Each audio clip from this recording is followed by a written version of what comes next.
In the event of infidelity, Candace read aloud, her hands shaking as she held the document, the unfaithful party forfeits all rights to marital assets, including but not limited to the family home, retirement accounts, business interests, and... Her voice cracked. Her perfectly made-up face went pale under the dining room lights. I sat at the head of my birthday table, 72 years old and calm as Sunday morning. Around us, 40 guests had gone completely silent. My sister Ruby's fork hung frozen in midair. My best friend Pauline had her hand over her mouth. Even the caterers had stopped moving. Vernon sat 3 chairs down from me, his face the color of wet cement. Candace looked up at me, those pretty brown eyes finally understanding what she'd walked into. "Mrs. Hayes, I don't." "Keep reading, sweetheart," I said, my voice steady as a church hymn. "You wanted to be part of this family so bad. Might as well know what you're signing up for." She looked at Vernon like he could save her. He couldn't even look at either of us. "The prenuptial agreement," Candace whispered, tears starting to roll down her cheeks, "states that Mrs. Loretta May Hayes retains sole ownership of all properties, investments, and assets acquired before and during the marriage, with Mr. Vernon Hayes entitled to nothing if found guilty of marital infidelity." "Nothing," I repeated, taking a sip of my wine. "Not the house, not the cars, not the vacation property in Atlanta, not $1 single from my retirement. Nothing." Candace dropped the papers like they were on fire. That's when Vernon finally stood up, his chair scraping loud against my hardwood floors. "Loretta, can we please—" "Sit down, Vernon," I said, and something in my voice made that man sink right back into his seat. After 47 years of marriage, he knew that tone. But let me back up. Let me tell you how a church-going, God-fearing woman like me ended up serving revenge as the main course at her own birthday dinner. Before we continue, please tell us where you're watching from so we know how far our stories reach, and subscribe to the channel to help us grow. 3 months earlier, everything looked perfect from the outside. Vernon and I had been married for 47 years. We had 3 grown children, 7 grandchildren, and a beautiful home in a nice neighborhood. Vernon had retired from the Postal Service 5 years ago with a good pension. I'd spent 30 years as a schoolteacher before retiring myself. We weren't rich, but we were comfortable. We went to First Baptist Church every Sunday, had dinner with Ruby and her husband every Friday, played spades with Pauline and her husband every other week. From the outside, we looked like the kind of couple young people should aspire to be. But 3 months ago, I noticed Vernon started smiling at his phone. Now, I know that don't sound like much, but when you've been married to someone for nearly 5 decades, you notice things, little changes, new habits. Vernon had never been a phone person. That man barely knew how to send a text message. He used to complain about all these young people with their faces stuck in screens. But suddenly, there he was, smiling at his phone like it was telling him jokes.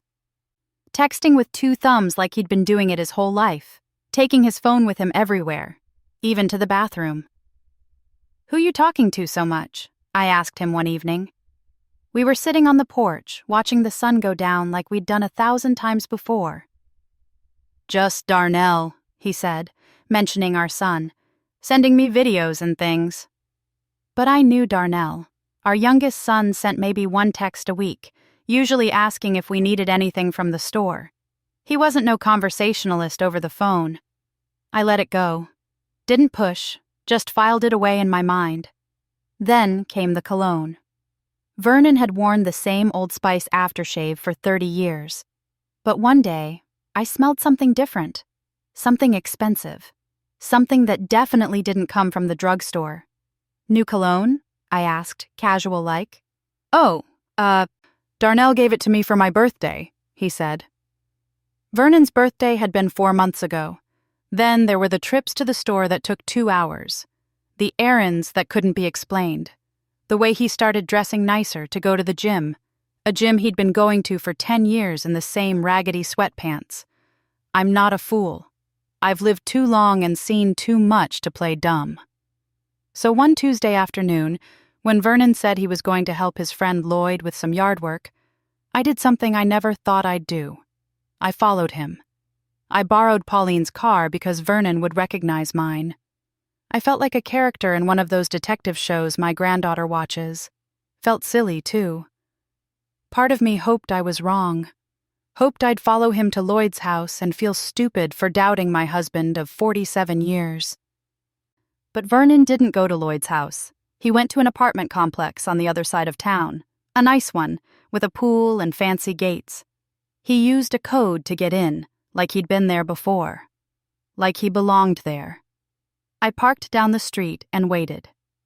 20 minutes later, the door to apartment 2C opened. A woman came out. She was young, maybe early 40s, pretty, with long braids and a figure that I probably had 30 years ago. She was wearing a silk robe in the middle of the afternoon. Vernon kissed her. Not a friendly peck, a real kiss. The kind of kiss that said this wasn't new, this wasn't the first time. Then she handed him something, looked like food in a container, and he kissed her again before walking back to his car. I sat in Pauline's car and cried for the first time in 20 years. Not loud crying. Just silent tears running down my face while I watched my husband drive away, probably heading home to me with another lie on his lips. But I only let myself cry for 10 minutes. Then I wiped my face, fixed my makeup in the mirror, and drove to my lawyer's office. See, what Vernon didn't know, what he'd forgotten in his 47 years of me being a devoted wife, was that I wasn't no fool when we got married. My mama had raised me right. Never put yourself in a position where a man can leave you with nothing, she'd told me. Love him, respect him, but protect yourself. So when Vernon and I got married back in 1978, I'd insisted on a prenup. Vernon had been offended at first. "You don't trust me?" he'd asked. "I trust God and my mama," I'd told him. "Everything else needs to be in writing." Vernon came from nothing. I came from a family with a little something. My grandparents had owned land. My parents had been smart with money. When we got married, I already owned a small house that my grandmother had left me. I had savings. I had property. The prenup was simple. What's mine stays mine. And if either one of us stepped out on the marriage, the guilty party got nothing. Vernon had signed it without even reading it carefully. Back then, he was so in love with me, he would have signed anything. I think he thought it was just a formality, something that would sit in a drawer forever and never matter. For 47 years it had. Until now. I sat in my lawyer's office, a sharp young sister named Yvonne Coleman who went to my church, and I pulled out that old prenup. "Mrs. Hayes," Yvonne said, reading through it with raised eyebrows. This is actually very solid, very enforceable. Did you have a good lawyer back in 78? My uncle was a lawyer, I said. He made sure it was tight. It's more than tight, Yvonne said. Mrs. Hayes, if you can prove infidelity, your husband walks away with basically nothing. The house is in your name only. Your retirement accounts are separate. Even the car he drives is titled to you. She looked up at me. Did you know you were this protected? My uncle knew, I said. I was 25 years old and in love. I just signed where he told me to sign. Well, your uncle did you a serious favor, Yvonne said. But we'll need proof. Photos, messages, witnesses. Can you get that? I thought about the apartment, about Candace. I'd found out her name by checking the apartment directory, about all those text messages on Vernon's phone. Yes, I said. I can get that. And I did. I hired a private investigator. Cost me $2,000, but it was worth every penny. Within 2 weeks, I had photos, timestamps, license plate records. I had proof that Vernon had been seeing Candace Williams for 8 months. 8 months of lying to my face. 8 months of kissing me goodbye and then going to kiss her hello. But I didn't confront him. Not yet. Instead, I planned. My 72nd birthday was coming up in 6 weeks. We always did a big dinner for my birthday. Family, friends, church members. Usually about 40 people in our home, my home, celebrating another year of life God had given me. This year was going to be special. I sent out invitations like usual, hired caterers like usual, bought a new dress like usual. Vernon didn't suspect a thing. He probably thought he was getting away with it. Probably thought his old wife was too trusting or too stupid to notice. But I noticed everything. I noticed when he started mentioning Candy in casual conversation. Candy from the gym, he'd say. Candy who works at the bank. Always finding ways to say her name, like he was practicing. Like he wanted to get comfortable with me knowing she existed, just not knowing the truth about her. 2 weeks before my birthday, I did something bold. I looked up Candace Williams on social media, found her on Facebook. She had her settings loose. I could see everything. Photos of her at restaurants I recognized. Photos of her wearing jewelry that looked expensive. Photos of her smiling that same smile I'd seen through my tears in Pauline's car. And then I sent her a message. Hello, Candace. My name is Loretta Hayes. I'm Vernon's wife. I know about you and my husband. I'm not angry, I'm past that. But I am having a birthday party on October 14th at 6 p.m., and I'd like you to attend. I think it's time we all stopped pretending. Here's my address. I held my breath after I hit send. Wondered if she'd block me. Wondered if she'd tell Vernon. Wondered if I'd just ruined my own plan. But 3 hours later, she responded, I'll be there. That's when I knew. This girl thought she was going to win. Thought she was going to show up at my party and what? Claim my husband in front of everybody? Force me to accept her? Make some big scene where Vernon would have to choose? Oh, she was going to get her scene all right. The day of my party, I woke up peaceful. Vernon made me breakfast in bed like he did every year on my birthday. Kissed my forehead, told me he loved me. I smiled and thanked him, tasting the lies on his lips. I got dressed in a beautiful royal blue dress, did my hair, put on my good jewelry. Ruby came over early to help set up. Pauline brought her famous sweet potato pies. The caterers arrived at 4. By 6 o'clock, my house was full of people I loved, people who loved me. Vernon worked the room like the charming man he could be, shaking hands, telling jokes, playing the devoted husband.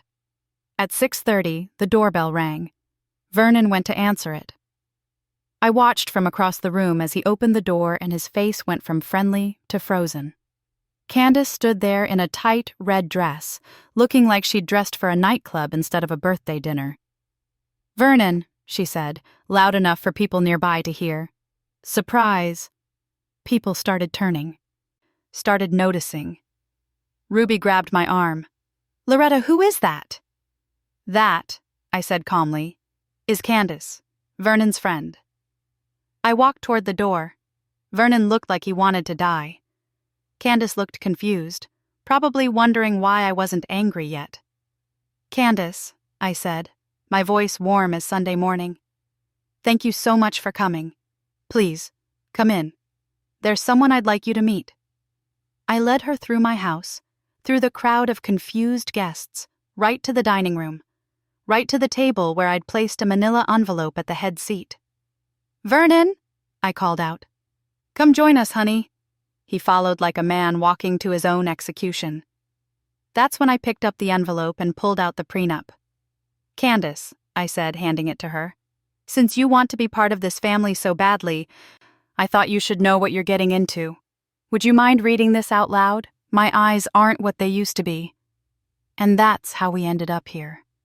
With Candace's tears, with Vernon's silence, with 40 witnesses to his betrayal. But that ain't even the worst part. Because just as Candace dropped those papers, just as Vernon tried to stand, just as I thought I'd had my moment of victory, my daughter Jasmine came running in from the kitchen. Mama, she said, her voice high and panicked. Mama, you need to see this, right now. She was holding Vernon's phone, the one he'd left on the kitchen counter, the one that had just received a message. She turned the screen toward me, her hand shaking. The message was from someone named D. It said, V, I can't keep lying to your wife. Either you tell Loretta about me and our son, or I will. She deserves to know she's been paying for our child's private school for the last 3 years." The room started spinning. Our son? 3 years? I looked at Vernon. His face told me everything I needed to know. Candace wasn't the only one. She wasn't even the worst one. I didn't faint, didn't scream, didn't fall apart like Vernon probably expected. Instead, I took that phone from Jasmine's hand, read the message again, and then I looked at my husband of 47 years with a clarity I hadn't felt in months. "Vernon," I said, my voice cutting through the shocked silence of my dining room. "You have 30 seconds to tell me the truth, or I'm calling the police and having you removed from my property." "Loretta, baby, please!" 25 seconds. He looked around the room, at our daughter Jasmine, who was crying, at our son Marcus, who'd just walked in from the backyard and was trying to understand what was happening, at Ruby, whose face had gone from shocked to furious, at Pauline, who'd known me since we were 16 years old and looked ready to commit violence, at Candace, still standing there in her red dress, looking like she wanted the floor to swallow her whole. There's another woman," Vernon finally said. "Denise. It was a long time ago. A mistake. But yes, there's a child. A boy. He's 3 years old." The number hit me like a physical blow. 3 years old. Which meant this affair had happened when Vernon was 69 years old. When we'd been married for 44 years. When I'd thought we were entering our golden years together. "His name is Cameron," Vernon continued, his voice barely above a whisper.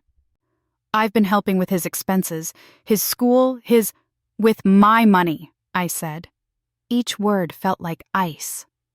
"You've been using my money to take care of your outside child." Vernon didn't deny it, couldn't deny it. "How much?" Yvonne Coleman had materialized at my elbow. Smart girl. She'd been invited to my party as a friend from church, but now she was here as my lawyer. "How much of Mrs. Hayes's money have you diverted to this woman and child?" Vernon's silence was answer enough.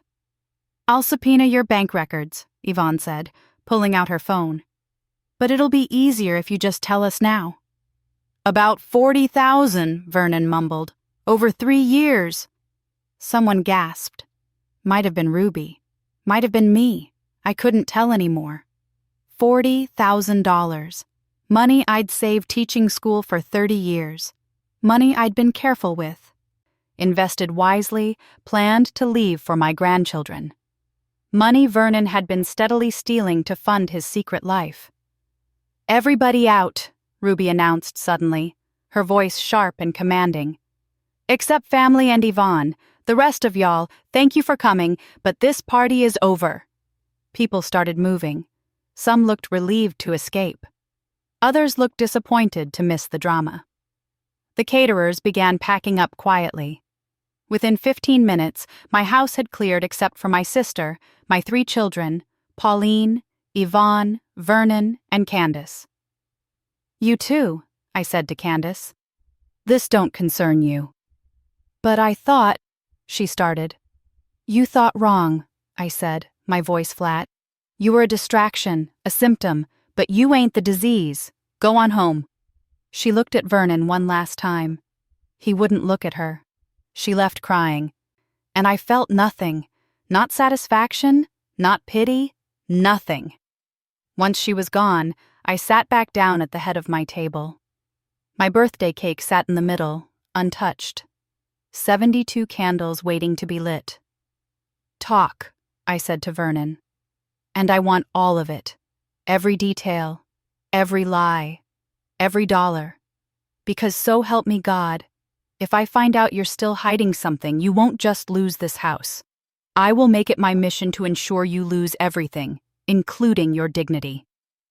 Vernon sank into a chair. For the first time since I'd known him, he looked old, not distinguished and mature, just old, tired, defeated. "I met Denise 4 years ago," he began. "At the gym. She's a trainer there. She's 38 years old." Jasmine made a sound of disgust. "Daddy, That's younger than me. Vernon flinched but kept talking. We started talking. She was friendly, made me feel, I don't know, young again, important, like I was more than just some retired old man. You are retired, Marcus said, his voice hard. Our oldest son looked like he wanted to hit his father. That's what happens when you work for 35 years. You retire. You don't cheat on your wife with women young enough to be your daughter. I know, Vernon said. I know that now. But at the time, Loretta, you were busy with your church activities and the grandkids and your book club. I felt invisible. So you became visible by sleeping with 2 women young enough to be your daughters? Ruby's voice could have cut steel. Vernon, I've known you for 47 years, watched you marry my sister, watched you raise these children, and I'm telling you right now, you better come with something better than, I felt invisible. The affair with Denise lasted about 6 months, Vernon continued. Then she got pregnant. She wanted to keep the baby. I didn't know what to do. I couldn't tell Loretta. I couldn't lose my family. So I started giving Denise money. For the pregnancy, then for the baby, then for daycare, then for this private preschool she wanted him in. $40,000, I said again, because I needed to hear it, needed to make it real. Yes. And Candace? Vernon's face somehow looked even more ashamed. That started about 8 months ago. After I stopped seeing Denise regularly. I was at the bank, and Candace was my teller. She flirted with me, made me feel the same way Denise had. I know how it sounds. I know what I am. You're a cheater, Jasmine said, tears running down her face. You're a liar and a cheater, and you stole from Mama. And you destroyed this family, Marcus added. For what? For your ego? My youngest, Darnell, hadn't said anything. He'd been standing by the window, staring out into the dark. Now he turned around, and I saw his face was wet with tears. I got my work ethic from you, Darnell said to his father. My sense of responsibility, my idea of what a husband and father should be. And now I find out it was all a lie? That everything you taught me about integrity and honor was just words? Son, don't, Darnell said. Don't call me that right now. Vernon put his head in his hands. For a moment, I almost felt sorry for him. Almost. Then I remembered 8 months of lies, 3 years of stolen money, 47 years of vows broken. Yvonne, I said, turning to my lawyer. What are my options? Yvonne had been taking notes on her phone. Now she looked up, and I saw something like admiration in her eyes. Mrs. Hayes, with this prenup and evidence of infidelity and financial misconduct, you have several options. 1. Divorce with the prenup enforced, which means Vernon leaves with nothing. 2. Criminal charges for financial theft. He used marital funds without your knowledge or consent for personal matters. 3. A civil suit to recover the $40,000 plus damages. Or, she continued, all of the above. Loretta, please. Vernon finally looked up. I know I messed up. I know I don't deserve your forgiveness. But please, don't destroy me completely. I'm 72 years old. Where am I supposed to go? What am I supposed to do? You should have thought about that before you started a second family, Ruby said coldly. I want to see the bank statements, I said. Every transaction, every withdrawal. I want to see exactly how you stole from me. They're at the house, Vernon said. In my office. This is my house, I corrected him. And you don't have an office here anymore. You have an hour to pack a bag and leave. You can stay with Lloyd or at a motel, I don't care. But you will not sleep under my roof tonight. Mama, Vernon started. 1 hour, I repeated. Yvonne will escort you to make sure you only take what's yours, which according to that prenup, ain't much. Vernon stood slowly, looked at me like he wanted to say something else. But what was there to say? Sorry wasn't going to cut it. Crying wasn't going to fix it. He'd made his choices, and now he had to live with them. Yvonne followed him upstairs. The rest of us sat in silence for a moment. Then Pauline spoke for the first time since the truth came out. "Loretta May, I have known you for 56 years, since we were 16 years old, running around thinking we were grown. I was your maid of honor at your wedding. I've been there for every birthday, every graduation, every holiday. And I'm going to tell you something now that you need to hear." She took my hand. "You are the strongest woman I have ever known. You raised 3 beautiful children. You taught hundreds of students. You served your church and your community. You loved a man who didn't deserve you, and you did it with grace and dignity. And now, you're going to take back your life. You're going to take back your peace. And you're going to show every woman watching this situation that we don't have to accept betrayal just because we're old, or because we've been married a long time." I squeezed her hand, feeling tears finally come. Not tears of sadness, tears of release, of anger, of determination. "I'm going to need a good divorce lawyer," I said. "Honey," Yvonne called from upstairs, "I am a good divorce lawyer, and you just became my favorite client." The next few days were a blur. Vernon moved in with his friend Lloyd, who called me to apologize for not knowing what Vernon had been doing. The whole church found out. Nothing stays secret at First Baptist. Some people judged me for being too harsh. Most people rallied around me. Yvonne got those bank statements. $43,000, not 40. Vernon had even lied about how much he'd stolen. The money had gone to Denise's rent, Cameron's preschool, medical bills, clothes, toys. Vernon had essentially been living a double life, playing father to a toddler while his own grandchildren thought he was just a devoted grandfather. We filed for divorce on Monday, served Vernon the papers at Lloyd's house on Tuesday. By Wednesday, the prenup enforcement was in motion. Vernon tried to fight it at first, hired a lawyer who took one look at that 1978 prenup and told him he didn't have a case. The document was airtight. The evidence was overwhelming. Vernon had committed adultery, twice, and had stolen marital funds. He was going to lose everything. But that's not even what hurt him the most. On Friday morning, my phone rang. It was my oldest grandson, Vernon Jr., named after his grandfather. He was 16 years old, a good kid, played basketball, and made honor roll. "Grandma," he said, his voice thick with emotion, "I need you to know something. Me, Jasmine's kids, Marcus's kids, Darnell's kids, we all talked, and we want you to know we stand with you. What Grandpa did, it's not okay, and we're not going to pretend it is just because he's our grandfather." "Baby, you don't have to—" "Yes, we do," he insisted. "You've always been there for us. Always. And now we're here for you. We decided we're not talking to Grandpa until he makes this right, however long that takes." After I hung up, I cried for real. Not because I was sad, but because my grandbabies, these children I'd loved and raised and spoiled, they understood. They knew right from wrong. They knew that betrayal had consequences, even when it came from someone you loved. Vernon called me that night. "Loretta, please. The kids won't talk to me. Nobody at church will look at me. I've lost everything." "You didn't lose everything, Vernon," I said calmly. "You threw it away. There's a difference." "Is there any way— can we talk about this? Maybe counseling? Maybe— Counseling is for marriages that can be saved," I said. "This one died 3 years ago when you started your secret family. I'm just making it official. I never wanted to hurt you." "But you did," I said. "And you kept doing it. For 3 years. Every day you lied to me was another day you hurt me.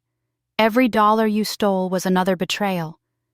Every time you kissed me and then went to kiss her, you hurt me. So no, Vernon. We're not going to counseling. We're going to court." I hung up. 2 weeks later, Yvonne called me with news. "Mrs. Hayes, you need to sit down for this." "What now?" I asked, genuinely scared of what else could be revealed. Vernon's pension, Yvonne said. Do you know how much he gets monthly from the Postal Service? About $3,000, I said. Why? It's actually $4,200, Yvonne said. And do you know where the difference has been going every month for the last 3 years? My heart sank. Denise, Yvonne confirmed. Mrs. Hayes, your husband has been diverting pension money that should have been part of your marital household, to his other woman. We can prove he's been doing this systematically. This isn't just infidelity anymore. This is financial fraud.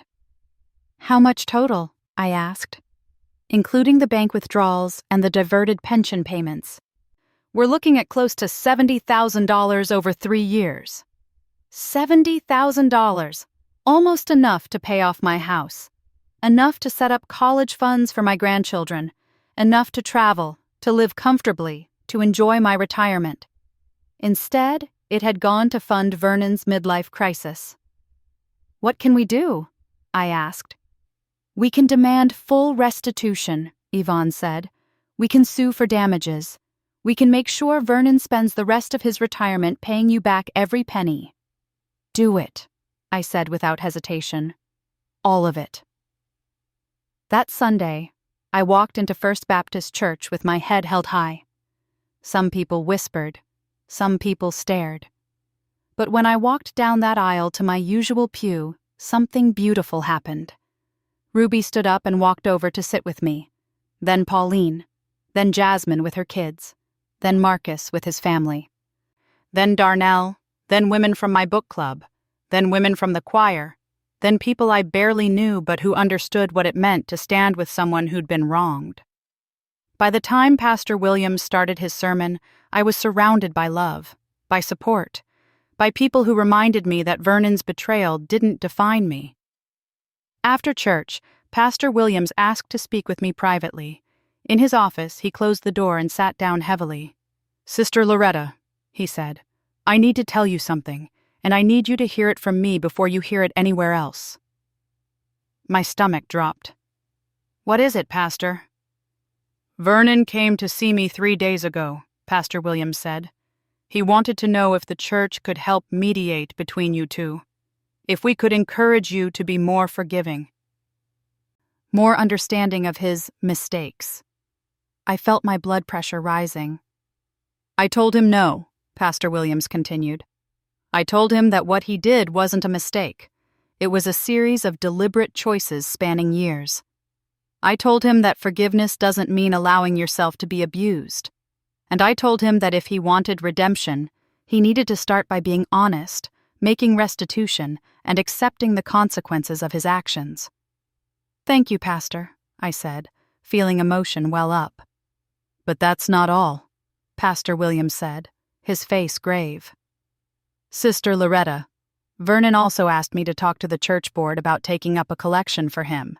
He said he's going to be financially devastated by the divorce and needs help getting back on his feet. I stared at him. He wants the church to help him after what he did? I told him absolutely not, Pastor Williams said firmly, and I told him that if he tries to solicit money from church members individually, I will address it from the pulpit. The church is here to help people in genuine need, not to enable sin and betrayal. I left that meeting feeling vindicated, feeling seen, feeling like maybe, just maybe, justice was possible. But that night, as I was getting ready for bed in my big empty house, my doorbell rang.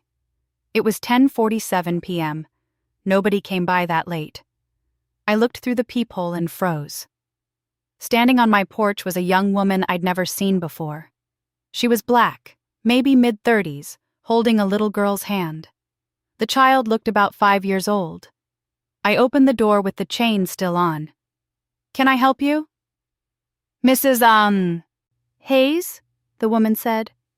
My name is Keisha Morris. I'm so sorry to bother you this late, but I needed to talk to you. It's about Vernon. My heart started racing. What about him? Keisha looked down at the little girl, then back at me. Mrs. Hayes, this is Amara. She's 5 years old. And Vernon is her father, too. I stood there for a moment, looking at this woman and this child on my doorstep, and something inside me just broke open. Not broke down, broke open.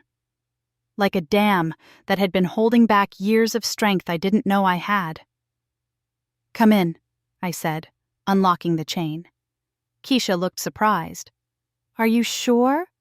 I know this is—" "Child, if I'm going to find out my husband has been running around this city creating a whole separate family tree, I'd rather do it sitting down with some tea. Come on."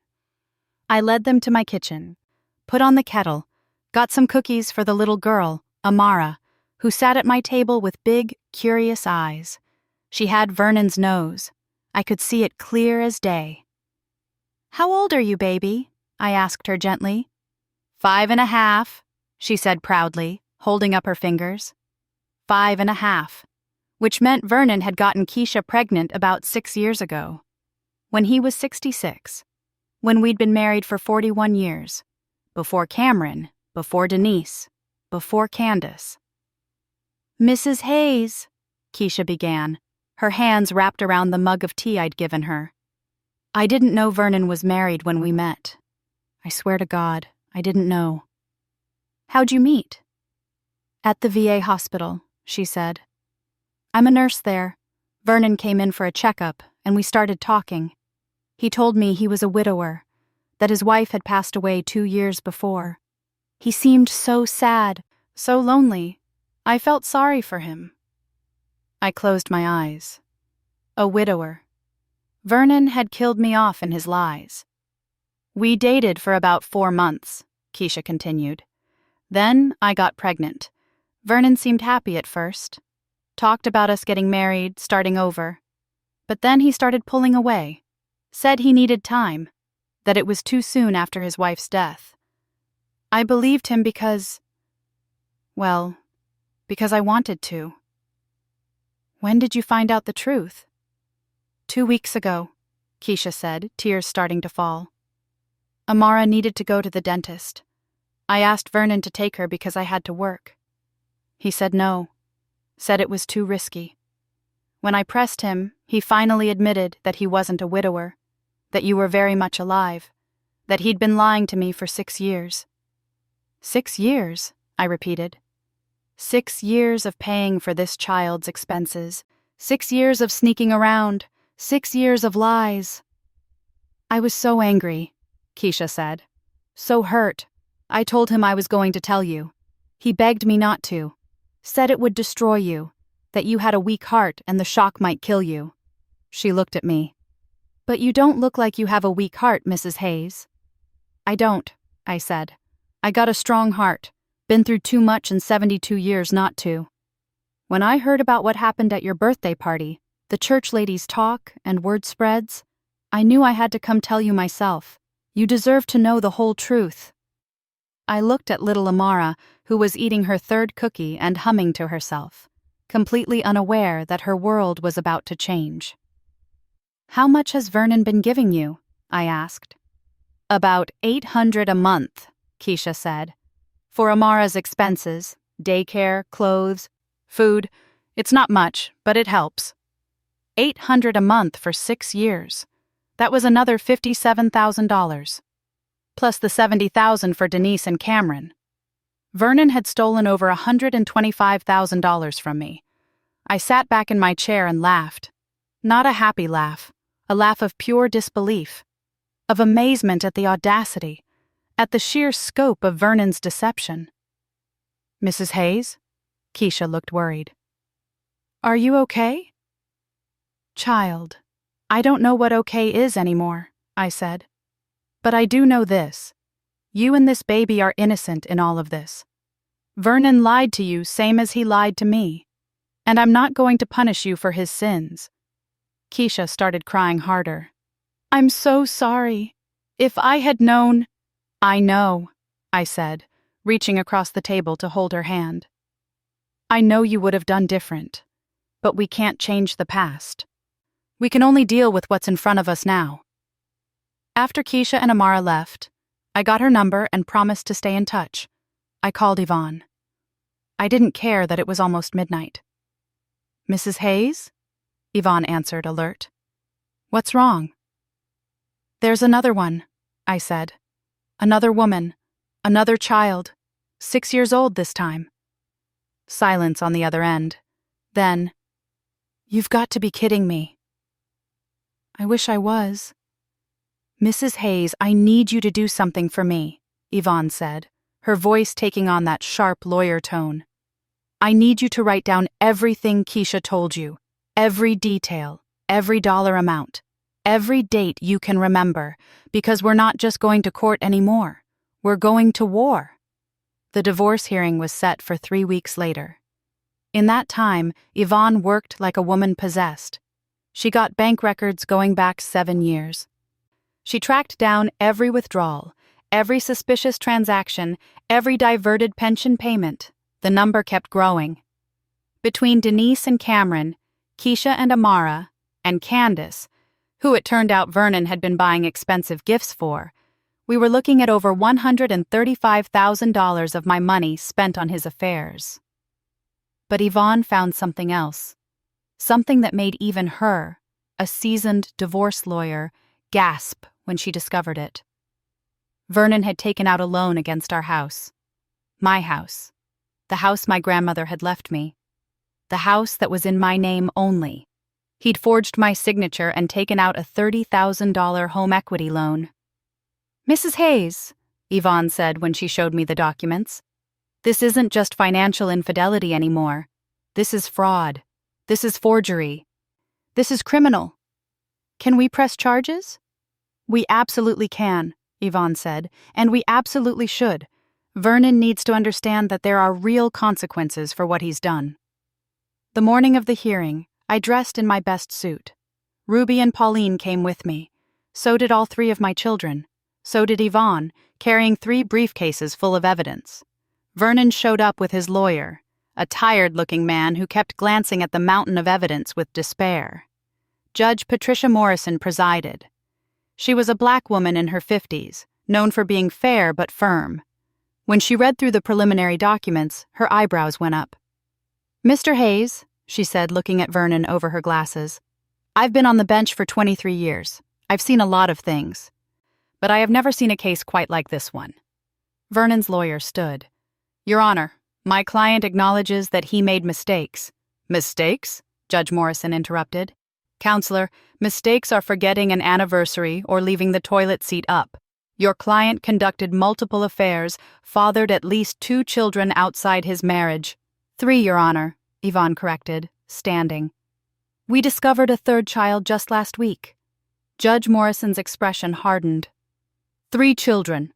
Diverted marital funds totaling over $135,000. And, she looked at another document, forged his wife's signature on a home equity loan? "Your Honor, Mr. Hayes was confused about the paperwork." "He wasn't confused," Yvonne said coldly. "He was calculated.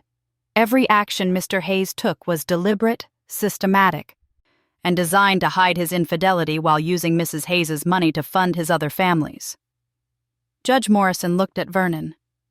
"Mr. Hayes, do you have anything to say for yourself?" Vernon stood slowly. He'd lost weight, looked older, smaller somehow. "Your Honor," he said, his voice cracking, "I know I messed up. I know I hurt my wife. I know I broke my vows. But I'm 72 years old. If you take everything from me, I'll have nothing. Nowhere to go. No way to survive." "You should have thought about that," Judge Morrison said sharply, "before you created 3 separate families and stole from your wife for 6 years. Mr. Hayes, you stood in front of God and made promises. You built a life with this woman. She trusted you. And you didn't just betray her, you systematically robbed her while doing it." She looked at the documents again. "I'm enforcing the prenuptial agreement in its entirety. Mrs. Hayes retains all property, all assets, all retirement accounts. Mr. Hayes, you are ordered to pay restitution of $135,000 plus interest plus legal fees. Additionally, I'm referring the forgery case to the district attorney's office for criminal prosecution." Vernon's face went gray. Your Honor, please. Furthermore, Judge Morrison continued, Mr. Hayes, you will have supervised visitation only with your grandchildren until such time as their parents decide otherwise. This court finds that your pattern of deception and financial abuse demonstrates a lack of judgment that raises concerns about your influence. Your Honor, Vernon's lawyer protested. That's excessive. What's excessive, Judge Morrison said, her voice like steel, is stealing over $100,000 from your wife to fund affairs with women young enough to be your daughters. What's excessive is forging your wife's signature. What's excessive is lying for 6 years while creating multiple families. This ruling stands. She banged her gavel. We're adjourned. Vernon tried to approach me as we left the courtroom. Loretta, please.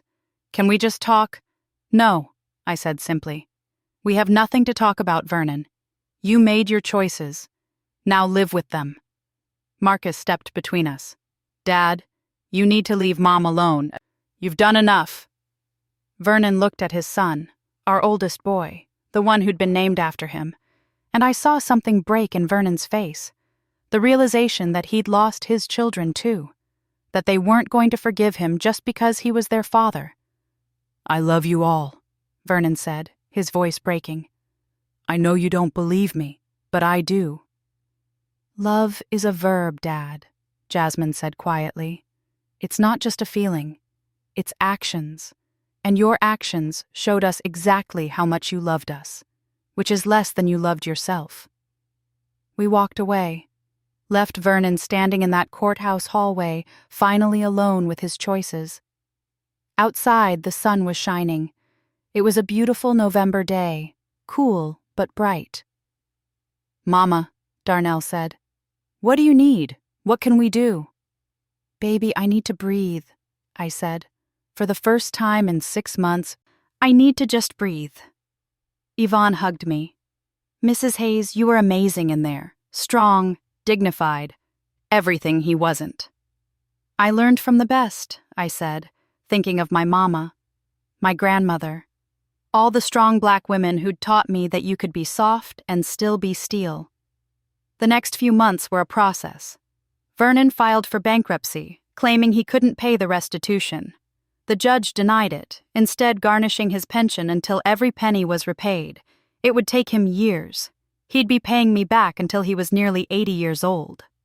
The district attorney pressed charges for the forgery. Vernon pleaded guilty to avoid jail time, but he got 5 years probation and a criminal record.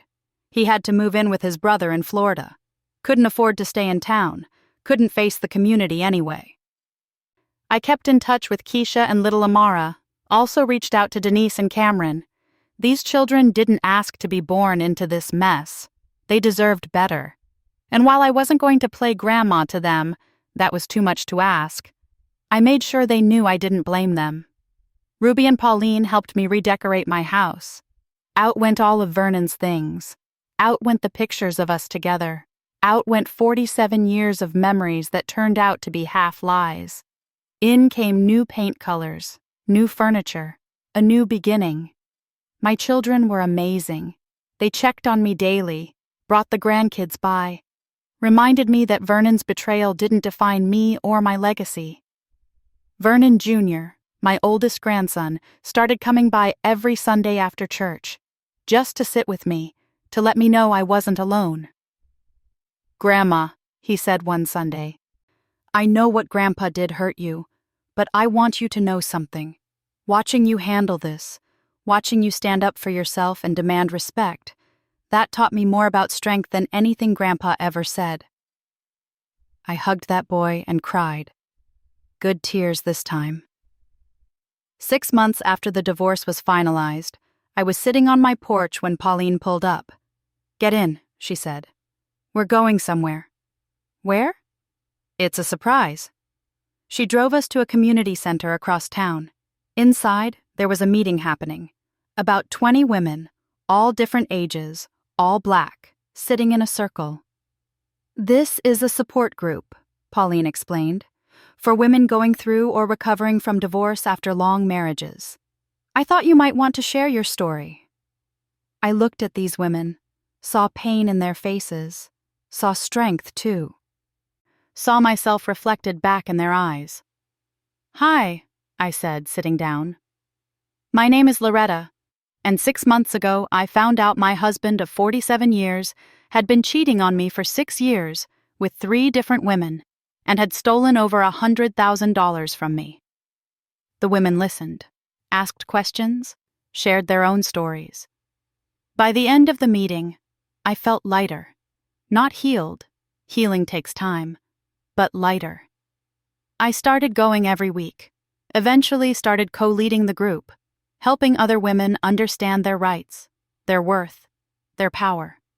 1 year after my 72nd birthday party, the one that had ended in disaster, I threw myself another party. This time it was different. It was at a restaurant, just family and close friends. My children, my grandchildren, Ruby, Pauline, Yvonne, the women from my support group. When it came time to blow out my candles, I stood up to say something. "A year ago," I began, "I thought my life was over, thought I was too old to start again, too tired to fight. But you know what I learned? I learned that strength doesn't have an age limit, that dignity isn't something someone can take from you, it's something you claim for yourself.